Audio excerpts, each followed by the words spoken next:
Olá a todos. Hoje nós já passeamos pelo Brasil inteiro, ouvimos muito falar de desafios, mas acho que a gente agora está chegando no Sul e vai falar sobre essa questão de desafios. E ninguém mais do que essa região do Brasil enfrentou desafios, não só os desafios que a gente tem geográficos e normais, mas todo o desafio que aconteceu, que todo mundo sabe, que acho que não existe um brasileiro e até as pessoas do mundo inteiro que não têm empatia por tudo que eles enfrentaram.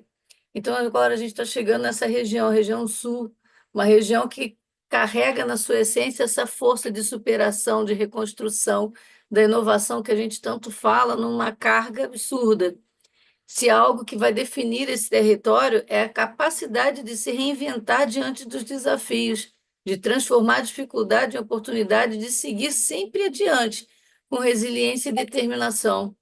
Então, o RH no Sul se encontra diante de um momento crucial, onde as mudanças, desafios exigem todo dia esse olhar estratégico e humano, ao mesmo tempo que precisam criar as oportunidades de empresa e como reconstruir, como fortalecer as empresas e as pessoas ao mesmo tempo, para que sigam crescendo de uma forma sustentável, inovadora. Essas são apenas algumas das questões que a gente tem para trazer, para ouvir hoje. E para conduzir essa conversa essencial, a gente está tendo aqui a honra de receber a Lucélia Euric, que diante desse cenário inteiro que a gente sabe que os profissionais de RH já são sobrecarregados, imagina um profissional de RH na região sul hoje. E a Lucélia é uma líder que personifica a essência desse RH estratégico. Ela é head de RH, executiva de recursos humanos, especialista em cultura organizacional, palestrante, consultora de negócios. E eu acho que a Lucélia hoje vai trazer essa visão transformadora sobre como reconstruir e impulsionar a gestão de pessoas em tempo de mudanças, porque se eles conseguem, nós também temos que conseguir. O Sul é uma terra de coragem, de persistência, de excelência. Espero que essa palestra nos inspire a pensar em novos caminhos, a fortalecer uma cultura organizacional melhor e a enxergar que após as águas sempre há um novo horizonte esperando para ser construído.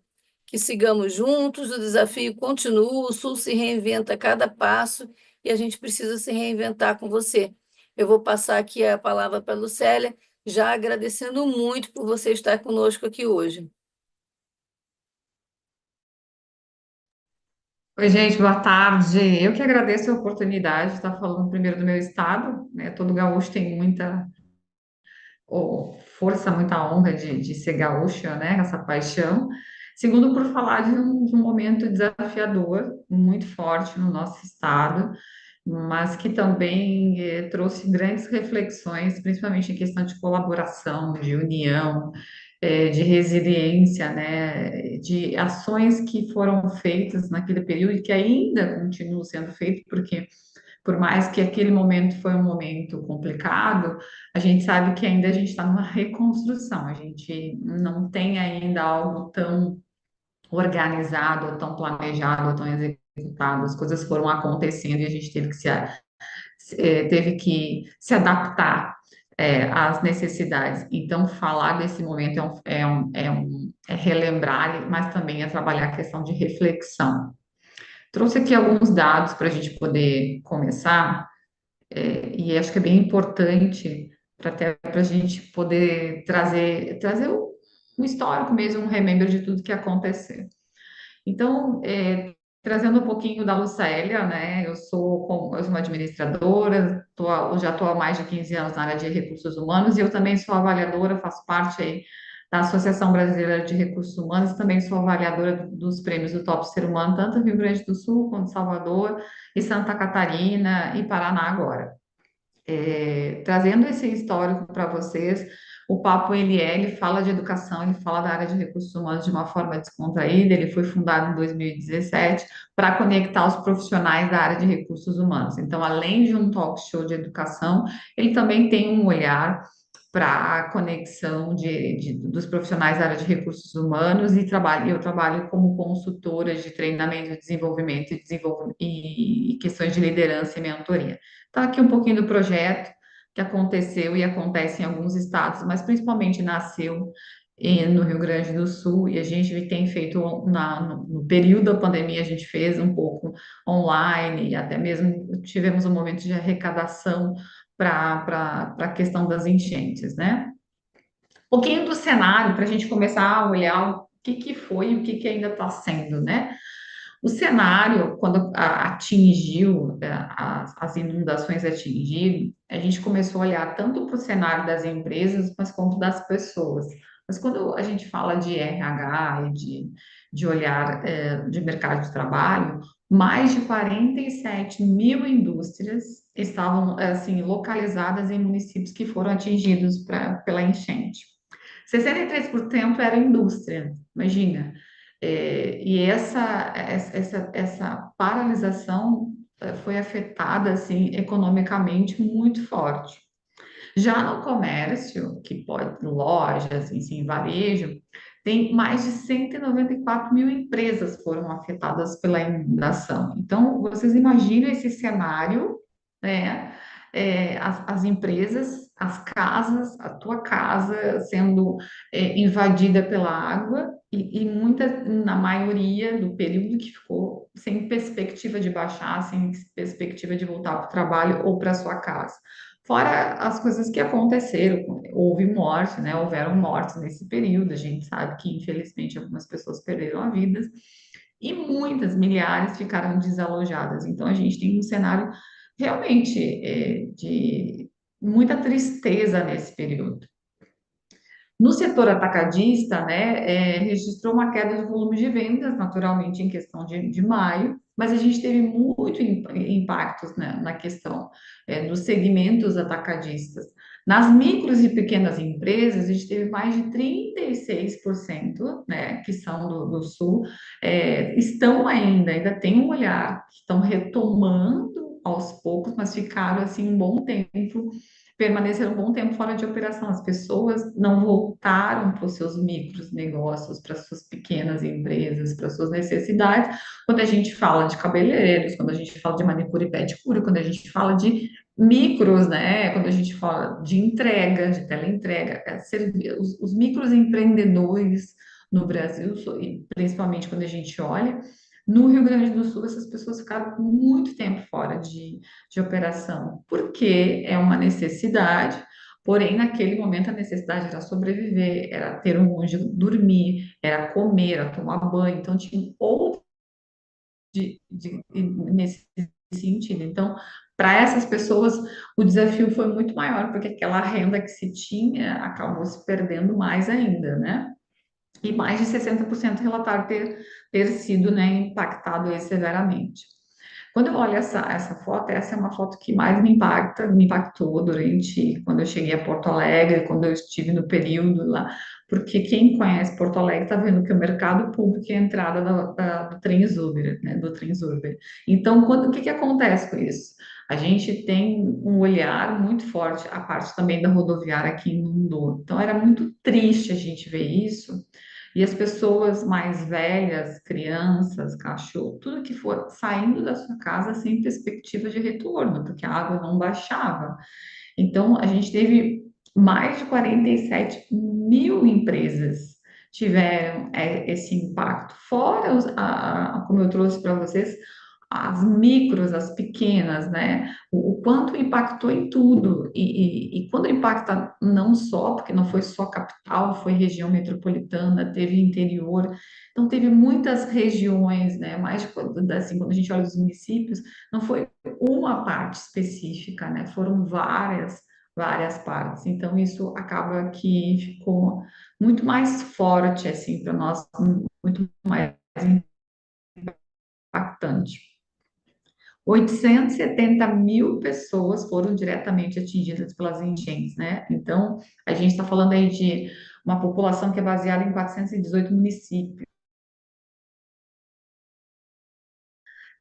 nesse sentido, uma estimativa. Então, muitas pessoas ficaram, muitas pessoas estavam numa situação de emergência. Organização, a união quando a gente fala no civil das pessoas, né? Foi muito bacana isso e foi onde a gente conseguiu, talvez, ter algumas ações e algumas iniciativas imediatas. Com todo esse cenário, como é que estava o papel do RH, né? Quando a gente faz uma reflexão do que é um RH estratégico, do que é um papel realmente nesses tempos de reestruturação, o que o RH pode fazer, de que forma o RH pode atuar. Então, olhar para isso, o RH, mais uma vez, a gente passou pela pandemia e agora falando do desafio no se posicionar e também no entender cada vez mais as pessoas. Então, o que o RH fez, né? A primeira coisa era pensar na sobrevivência das pessoas, era fazer contato com os colaboradores, era entender como é que eles estavam, quem precisava do que, quem estava com isso, se alguém estava salvo, estava num lugar seguro, como é que estavam os familiares, né? De nada adiantava fazer contatos para perguntar outras coisas. A gente queria saber, vocês estão bem, vocês estão seguros? Como é que vocês estão? Esse olhar de acolhimento e colaboração. Alguns colegas, alguns amigos alojaram ou chamaram ou ligaram, né? Principalmente quando a gente fala de times, né? Fizeram já o contato imediato e cederam a sua casa, aqueles que estavam seguros.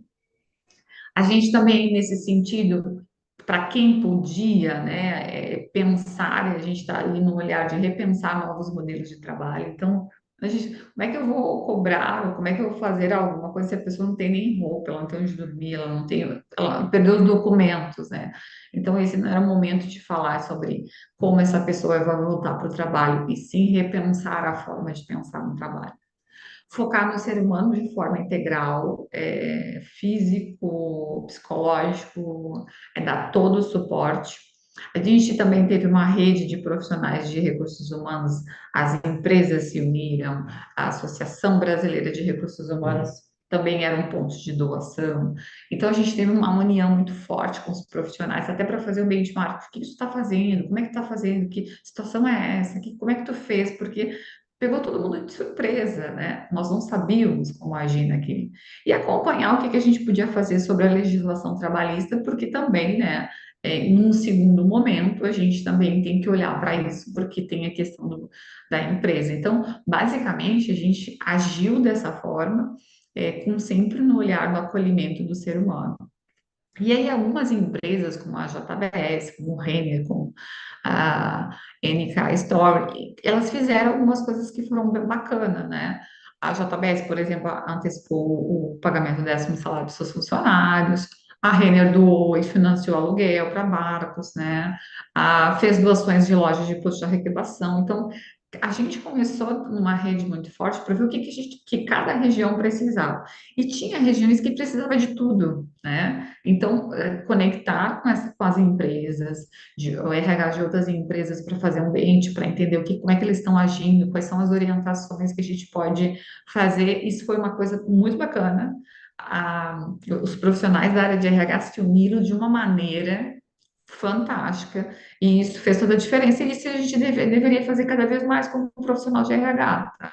Conectar com mais profissionais, conectar as áreas, entender como é que está funcionando no norte, no nordeste, a gente fazer esses bens para poder aprender cada vez mais, porque a gente tem muita coisa para aprender. Quando a gente fala de inovação e tecnologia, quando a gente fala de ferramentas para o futuro, foi super bacana, principalmente na PUC, na faculdade da PUC que a gente tem, em outras faculdades e outros movimentos, que fizeram apps para a pessoa que sumiu, que não localizava nos abrigos, para as crianças, e também surgiram muitas techs, muitos apps, muitas ferramentas para recolocação pós-enchente. Então, a gente está falando que as gerações, atualmente a gente tem uma briga, né, ou uma infantilidade dizendo que geração isso, geração aquilo é melhor, e na pandemia a gente não teve isso, a gente viu todas as gerações trabalhando unidas, e principalmente a geração que é da tecnologia, que nasceu para a tecnologia, reconstruir, fazer aplicativos que pudessem ajudar localizar pessoas, localizar crianças, abrigos, organizar dados, né? Tem gente que perdeu documentação, e também a gente teve ajuda de outros estados no Brasil, né? Não só de alimentação, mas também com olhar de tecnologia. muita agilidade para ajudar. As coisas nasceram da noite para o dia, porque precisava improvisar. Então, a gente tem alguns momentos em que, para fluir a criatividade, ou eu vou na necessidade, na dor, ou eu vou no espaço para poder criar. Então, a gente, na dor, teve muita agilidade para ajudar. E o futuro é agora, né? Acho que foi comprovado cada vez mais que a gente não tem controle das coisas, mas que tem outras que a gente pode simplesmente ajustar, e tecnologia também nos ajuda, ela não só nos atrapalha. Quando a gente fala de saúde mental, que foi o principal e foi o boom, não só durante, mas após, porque pessoas perderam entes queridos, pessoas passaram por traumas, né, de ficarem, de ficarem com a casa submersa, de demorar ajudas, de várias coisas que aconteceram, né? Então, saúde e bem-estar não é algo que a gente está falando só da pandemia, não é algo que a gente já está em aí uma ANR 01 atualizada, ela virou praxe. E na pandemia, na enchente, pós-enchentes, foi prioridade recuperar essas equipes. Foi prioridade o RH ligar, se conectar, e até o próprio RH mesmo, porque o RH faz parte das equipes. Como é que estava o meu RH, né? Como é que estavam as pessoas para cuidar das outras? Quem cuida de quê? Quem cuida, como é que estava para cuidar de alguém? Quem é que vai cuidar dessas pessoas? Então, também foi um desafio para as equipes de RH. E aqui algo muito forte, porque primeiro, antes de qualquer coisa, eu tinha que sobreviver. Eu tinha que olhar para essas pessoas e entender que perguntar, entender, acompanhar se elas estavam num lugar seguro para poder sobreviver. E aí, aos poucos, a gente ia cuidando da saúde mental. Então, a gente é muito forte tudo o que aconteceu, mexe muito com a gente, porque meu cunhado, né? Meu cunhado, meu sobrinho é salva-vidas, né? E meu cunhado também. Então, os dois foram como voluntários, então foi algo surreal. As cenas, as situações. Então, o primeiro de tudo, antes de falar de saúde mental, era sobreviver. Sobreviveu, vamos colocar essas pessoas onde? Que abrigos, que hotéis, vamos alugar apartamento. O que que a gente vai fazer para essas pessoas? E aí a gente vai cuidar da saúde mental. Primeiro vamos cuidar da física para depois cuidar da saúde mental. Então, esse foi o lema, assim, da questão de organizar. E aí foi muito bacana, porque a área de RH, a gente teve um cadastro enorme de psicólogos voluntários, de profissionais da psicologia, não só clínica, mas também organizacional. A gente teve um cadastro imenso de consultores de RH, pós enchente para ajudar nas recolocações, para fazer cadastro, para vedar documentação, para fazer currículo, para indicar, porque surgiram várias ações de vários estados, inclusive de Santa Catarina, para essas pessoas que perderam tudo virem para outras cidades. Então, esses consultores de RH, esses profissionais, principalmente os consultores que trabalham em consultoria, eles fizeram muita ajuda. Eu fui uma que indiquei pessoas, tenho meu grupo lá de vagas, reavaliei currículo, ajudei no que for necessário. A gente fez um mutirão para que as pessoas pudessem aí se deslocar e fazer contato com as empresas. Então, foi super bacana. Criação de um programa de saúde mental, então tinha lá os psicólogos voluntários, mas também tinha algo para as crianças, tinha todo um programa que o próprio também governo, o próprio estado também acabou fazendo, mas quando a gente fala de iniciativa privada, a gente fala de profissionais, se criaram vários programas para ajudar essas pessoas pós-enchente, né? Ações para amenizar o sofrimento, ações recreativas em alguns abrigos, ações de conexões com familiares de outros estados, ações para conexões, muita gente voluntária para ajudar, e assim teve um acolhimento para todos, né? Da forma que dava, com as condições que se tinha, a gente fez assim o máximo que a gente podia fazer naquele momento. Então também não podia se fazer muita coisa porque a gente não podia fugir daquele cenário, a gente só poderia amenizar a dor, porque tem gente que até hoje não voltou para sua casa, né, que está se reconstruindo, que está na casa de alguém, que está de aluguel, que trocou de estado, que trocou de cidade. Então, nós ainda temos dificuldades, é uma reconstrução.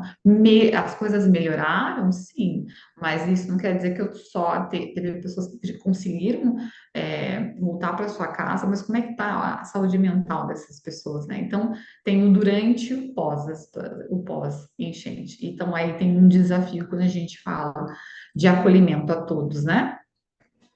E aí, como é que funciona uma gestão de mudança e uma adaptação organizacional quando a gente fala de empresa, né? Porque a gente tem que repensar muitas coisas, né? E a gente tem que repensar como as pessoas, para ouvi-las, né? Entender o nosso papel, medir o nosso papel como empresa, como sentido de empresa. Eu acho que isso, para quem talvez visava só o lucro, ou tinha uma cultura, um ambiente de lucro e resultados, quando foi atingido pela enchente, entendeu que o único que a única ferramenta, que a única algo que é o mais principal da empresa são as pessoas.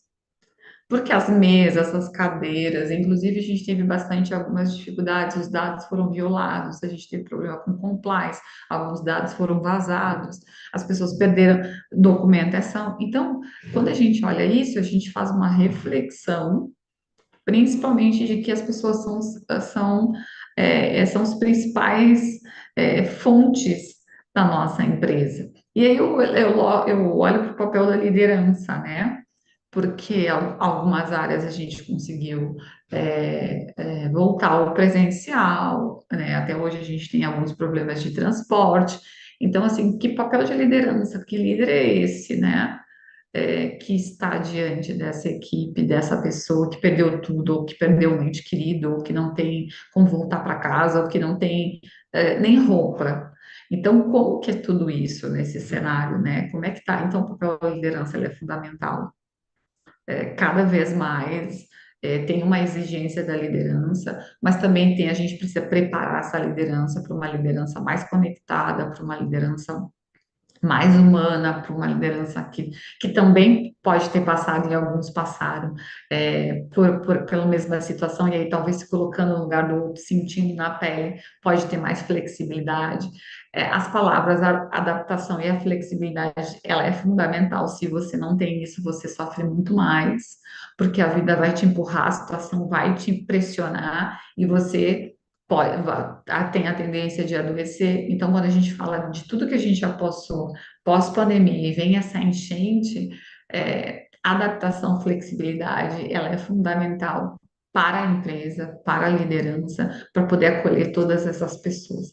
Ajuda financeira, porque sim, as pessoas têm os seus gastos, as pessoas têm as suas necessidades, e a gente não pode romantizar a pobreza, até porque tudo a gente precisa de ajuda financeira, e quando a gente fala disso, até para morrer a gente precisa hoje de dinheiro. Então, quando a gente fala isso, é olhar como é que está a educação financeira do meu colaborador, como é que está. Aqui tem um papel muito forte de questão de carreira, de benefícios, de ajuda de custo. Aqui é o momento onde a gente precisa refletir o que a gente está oferecendo e o que a gente pode oferecer, sabe? Para essas pessoas que passaram por isso, mas para as próximas, porque a gente reza e pede que isso não aconteça novamente, mas a gente não está livre. E ao mesmo tempo, como que a gente pode educar, como que a gente pode ajudar essas pessoas na questão da educação financeira? E resiliência em tempos de crise. O que mais se viu foi gente persistente, resiliente, que não desistiu de salvar a vida, que não desistiu de ajudar, que cada um fez o que pôde no seu jeito, com as suas condições, mas todo mundo ajudando, né? Minha mãe tem 70 anos, ela não podia ir para alguns lugares, enfim, e ela ajudou organizando, selecionou roupa de cama, lavou as roupas de cama para enviar, fez alguma ação com os vizinhos. Então, de alguma parte, né, quando a gente fala de empresa, da pessoa que está na porta nos recepcionando ao CEO, o pensar é refletir sobre resiliência em tempos de crise, é auxiliar, é ajudar, é fortalecer essa posição não só da empresa, mas também a relação empregado e empregador, a relação de humanização com a empresa. Resultado vai vir, vai, através das pessoas. Criatividade vai vir através das pessoas. Tudo vem através das pessoas. E se essas pessoas não estão saudáveis, fisicamente e mentalmente, se elas não têm o básico, as necessidades básicas lá da pirâmide de Maslow, né? Quando a gente fala das necessidades básicas de dormir, comer, ter uma casa, tomar um banho, essas coisas básicas, como que essa pessoa vai produzir? E com um trauma desse, que nós passamos, imagina como uma liderança pode contribuir, e pode ajudar esse colaborador, né? Esse liderado. Então, é uma reflexão de humanidade, não só porque passamos por isso, mas porque passamos e tem outras situações também no nosso dia a dia que a gente esquece isso. Então, o papel da liderança é fundamental. Essa é uma foto que também mexe muito comigo, né? Que é uma foto em quem chega da Freeway, quem chega em Porto Alegre passa pela parte do Carlos Mauá, quem vem de avião também. Então são coisas, são lugares que quem nasceu em Porto Alegre, quem nasceu na capital, né? Ver o que aconteceu é um pouco surreal. E eu lembro muito das imagens, né, da gente olhando, não só dos animais, não só dos resgates das pessoas, mas assim aquele resumo da Porto Alegre, aquele resumo de outras cidades que eu conheço. Então, é muito triste, né? Era quase que inacreditável que nós estávamos passando pelaquela situação. Como que nós chegamos até este momento? E por que, né, tudo isso? Então, dizer que foi uma experiência surreal, que eu achei que eu nunca passaria. A gente estava acostumada a ver essas situações pela TV em outros lugares e até mesmo fora do país, né? Mas quando a gente vê na nossa cidade, na nossa casa, com os nossos amigos, e que a gente precisa unir forças para poder continuar e ajudar o próximo, é extremamente desafiador e passa um filme, né? Às vezes dizem como que a gente conseguiu. E a gente conseguiu e a gente vem aos poucos reconstruindo, não é da noite para o dia. Tem muitas coisas ainda para fazer, tem muita gente que realmente ainda perdeu e que está se reconstruindo, que conseguiu voltar para sua casa, mas perdeu tudo. Então, tem muitas coisas para a gente fazer nesse cenário, inclusive tem pessoas que já saíram do estado e foram para outro lugar. E a gente continua apoiando, seja numa recolocação, seja num olhar de psicólogo para ajudar, e as empresas estão cada vez mais, no Rio Grande do Sul, mais sensibilizadas, com um olhar mais humano, e os RHs têm esse grande papel. Mais uma vez, o RH tendo a oportunidade de ser protagonista e ser valorizado, porque a gente ainda ouve muito cara de recursos humanos, não tem isso, né? Na verdade, acho que esse papel ele é muito forte. O RH é fundamental, o RH ele é essencial. O RH é o coração da empresa. Então, que a gente possa, nesse momento, reforçar cada vez mais o papel da área de recursos humanos. É isso, pessoal. Deixar aqui para quem quer conectar comigo, conhecer um pouquinho mais do meu trabalho, deixar aqui para vocês os QR Codes aí para poder conectar comigo. Tá bom? Muito obrigada. Foi um prazer aqui falar com vocês. Nossa, Lucélia, a gente que agradece. Deixa eu ver com o André se tem alguma pergunta. Sim, tivemos algumas perguntas que chegaram aqui durante a apresentação. A primeira é da Alessandra Barros. Ela pergunta: Eu queria aproveitar esse contexto em que as chuvas do Rio Grande do Sul, em que as chuvas do Rio Grande do Sul em 2024 trouxeram diversas perdas. Muitas empresas fecharam e outras estão se reinventando para sair da crise. E ela pergunta, como o RH pode auxiliar no gerenciamento desse tipo de crise? Aquelas que fecharam é algo que a gente precisa entender como legislação trabalhista, né? E também entender o formato, né? Como é que se conduz. Eu acho que uma das coisas que o RH ele ajuda é na condução, porque na pandemia, quando a gente for analisar, muitas empresas também fecharam. E na pandemia eu trabalhei muito a demissão consciente. é o acolher, é dizer que naquele momento a empresa não tinha condições de se manter aberta. Da mesma forma, o que aconteceu no Rio Grande do Sul. Teve empresas que fecharam e que a gente teve que trazer. Olha, pessoal, nesse momento, o que a gente consegue é pagar este valor, a gente está nessa situação, e aquelas pessoas que foram demitidas ou que acabaram sendo remanejadas, enfim, ajudá-las nesse sentido de orientar. Para as pessoas que foram demitidas, a gente tem várias formas, desde reformular um currículo, ajudar numa entrevista e indicar para outras oportunidades. Então, o RH pode ajudar muito nesse papel. Primeiro, o entendimento, junto com o dono da empresa, junto com os diretores, qual é a real situação, de que forma ele quer que seja conduzida, e comunicar às pessoas. Falar para as pessoas, explicar o motivo, numa forma mais acolhedora possível, porque é um momento desafiador. Ok.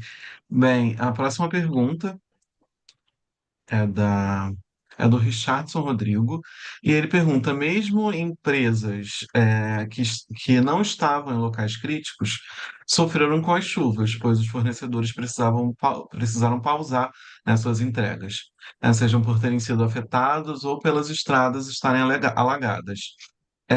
Assim como clientes cancelaram pedidos, né? E ele pergunta como o RH pode auxiliar a conter, né, esse impacto financeiro que as empresas tiveram. A gente não tem como conter, porque no sentido de custos, né, de investimentos. O que a gente pode olhar para o cenário e ver qual é a saúde financeira da empresa para poder manter esses colaboradores, para poder redimensionar, porque a gente não tem como fisicamente, por exemplo, dentro todo o cenário que aconteceu, minimizar isso. O que a gente pode entender a cultura, o clima, o negócio da empresa, a saúde financeira, junto com as pessoas estratégicas que realmente decidem, né? E ver quais são os impactos nesse sentido, porque provavelmente quem trabalha por comissão não teria essa comissão nesse momento, a gente teria que colocar para um outro momento. Mas o que a gente poderia pagar? Né? Daqui a pouco a gente pode pagar 50%, a gente pode pagar 60%. Esse entendimento, ele tem que estar muito alinhado com quem está liderando, quem é dono da empresa. E aí, quando tu sabe da saúde mental, da saúde financeira, perdão, dessa empresa, daqui a pouco, se eu tenho um time de vendas muito grande e ele não vai conseguir faturar, não vai conseguir receber, daqui a pouco eu vou ter que antecipar o 13º, eu vou ter que fazer algo, vou ter que dar férias, vou ter que fazer algo para minimizar o impacto, tá? Não só do colaborador, mas como a saúde financeira da empresa.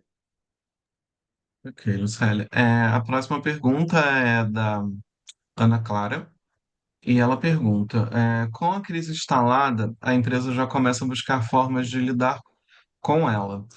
E essa forma impactará em como ela é vista no mercado. Qual é a melhor forma do RH fazer essa comunicação? Ela está dizendo, pelo que eu entendi, ela quer saber da imagem da empresa, né? Das Isso. formas de comunicação, se essa empresa tem uma reputação ou não. Se essa empresa já tem uma reputação de rotatividade, de um ambiente pesado, não cabe só o RH fazer esse processo. Acho que tem uma conexão com as áreas para poder melhorar o clima, o ambiente, a conexão, e isso não depende só do RH. A gente está falando de marca empregadora, a gente está falando de reputação e a gente está falando de clima e cultura.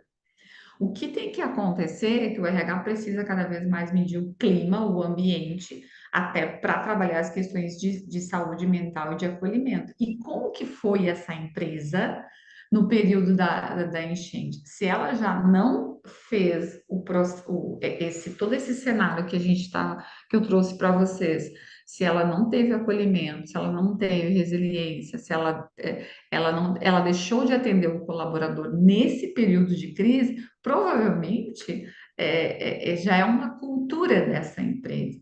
E aí, então, algo que precisa ser revisto. E aí o RH pode o quê? colher dados através de entrevistas de ligamento, através de outras ferramentas, para poder trazer para a grande diretoria, mas não é o RH que decide essa mudança. Ele pode trazer dados e fatos para contribuir, para ver se a alta diretoria muda, mas ele não é o responsável diretamente dessa mudança.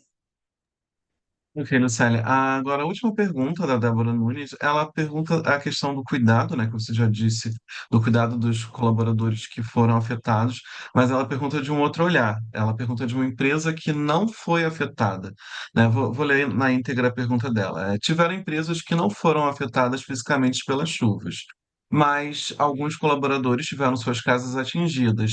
Ela pergunta qual é o posicionamento da empresa para auxiliar o funcionário nesse momento. Isso aconteceu, não aconteceu apenas em uma, aconteceu em algumas, e foi o posicionamento de acolhimento também. Primeiro, de sobrevivência, de entender quem são essas, como que estavam essas pessoas, e segundo, ações como eu trouxe aqui de algumas empresas, de antecipar o 13º, da empresa mesmo fazer um mutirão para poder ajudar esses colaboradores, seja de móveis, seja de roupa, seja de pintura, seja de do que for, né? Que depois que passou a enchente, essas pessoas voltaram a não deixar no alojamento, mas talvez alugar algum hotel, colocar em algum hotel ou alguma pousada, enfim, soluções que esses RHs perceberam, porque a primeira coisa quando aconteceu era saber se as pessoas estavam bem. Era saber se as pessoas estavam seguras, era recolher as pessoas. Quando a gente fala de Eldorado do Sul, que é uma região metropolitana, quando a gente fala de Cachoeirinha, quando a gente fala de Canoas, foram regiões muito afetadas. Porto Alegre, zona Norte, foi a mais afetada, e um pedaço da Zona Sul. Mas quando a gente fala dessa região, de outras cidades e região metropolitana, a água realmente, a cidade ficaram desertas, né?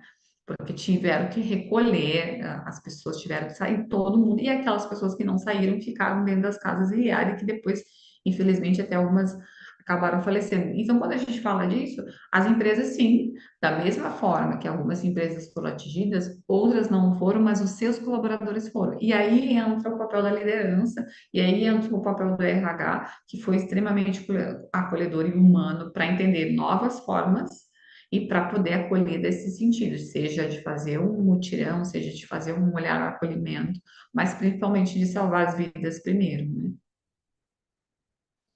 Ok. Bem, essa foi a última pergunta, Angélica. Podemos encerrar. Lucélia, muito obrigada mais uma vez por você estar aqui. E o que você precisar da gente, você pode contar conosco, pode falar, pode pedir. A gente tem uns cursos online, se tiver a fim de usar, enfim. A gente está aqui para ajudar também, agregar. A gente sabe que o trabalho de vocês foi uma coisa brilhante. E muito obrigado por estar aqui dividindo ainda um tempo com a gente, de estar falando com o pessoal. Eu que agradeço a oportunidade, fico à disposição para as próximas, adorei participar e é sempre bom a gente trazer um pouco do que a gente viveu, nas dificuldades, nas crises, para as pessoas se inspirarem e valorizar cada vez mais a vida e cada momento.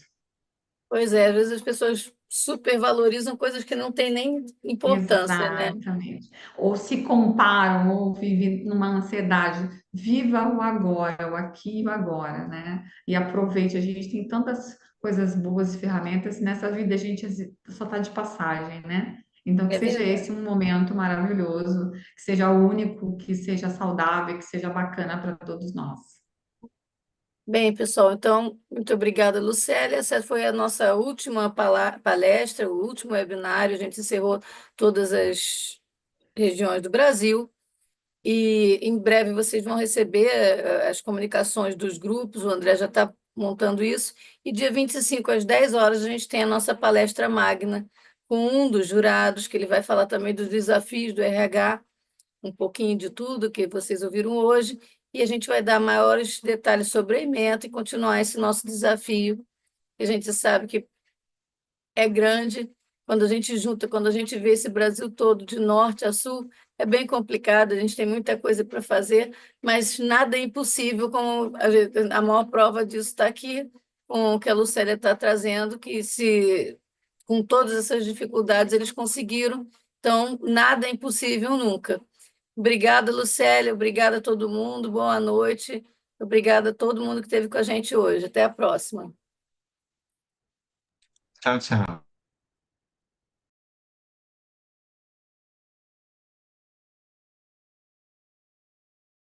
Acho que já saiu. Não, não saiu. Oi? Oi, Lucélia, não escutei. Ah, obrigada, viu?